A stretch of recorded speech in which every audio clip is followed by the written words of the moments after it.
You've got debt staring you down like a final boss, and someone just handed you two different weapons to fight it. So which one do you actually pick? Today we're breaking down the debt snowball versus the debt avalanche. And spoiler alert, the answer might make your inner mathematician and your inner human being disagree entirely. Let's set the scene.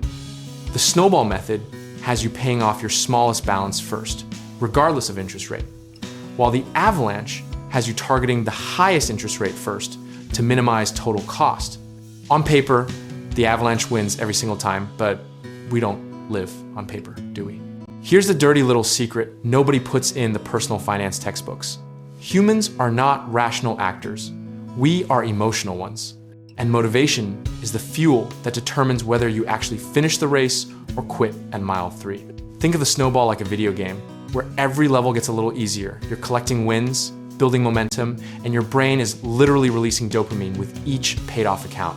The avalanche, on the other hand, is like starting a road trip by driving through the most boring stretch of highway first, mathematically efficient, existentially exhausting. If your highest interest debt also happens to be your largest balance, you could be grinding away at it for months or years before you feel like anything is actually happening.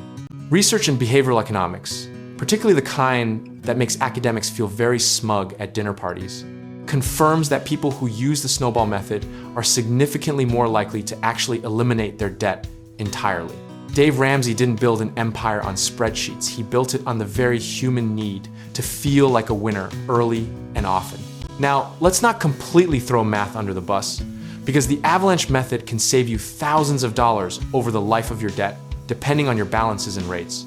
If you owe $50,000 spread across accounts with interest rates ranging from 7 to 24%, ignoring that 24% monster is costing you real, compounding money every single month. Here's the irony though. The avalanche is the objectively smarter financial strategy that statistically fewer people complete, while the snowball is the emotionally satisfying method that actually gets people to the finish line. It's the financial equivalent of knowing the salad is healthier, but ordering the burger because you'll actually eat it. The historical pattern here is familiar. Every generation rediscovers that discipline without motivation is just a plan that dies on a whiteboard.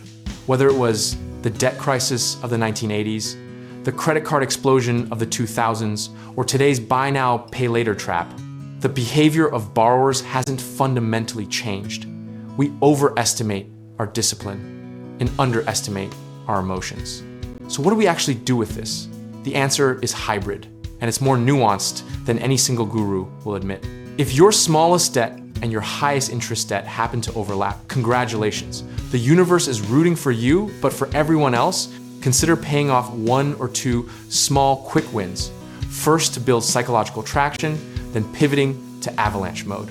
The misconception worth destroying right now is that choosing snowball means you're bad at math, and choosing avalanche means you're disciplined. Neither is true.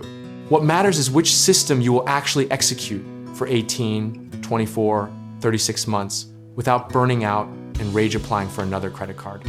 Process over perfection is the framework here.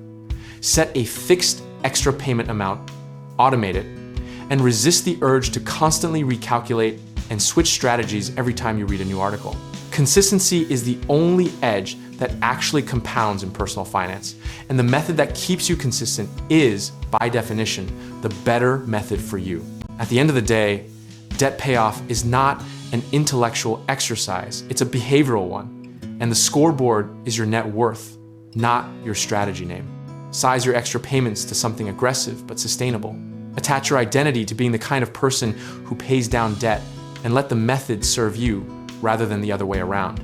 The philosophical truth buried under all the spreadsheets is this: both paths lead to the same destination, and the best route is the one you don't abandon. Discipline, consistency, and sizing your commitment to reality will always outperform the theoretically optimal plan you quit in month 4. And if you're ready to take that next step toward building real financial momentum, whether that's through real estate investing, home contracting work, or finding the right lenders, check out our links in the description below.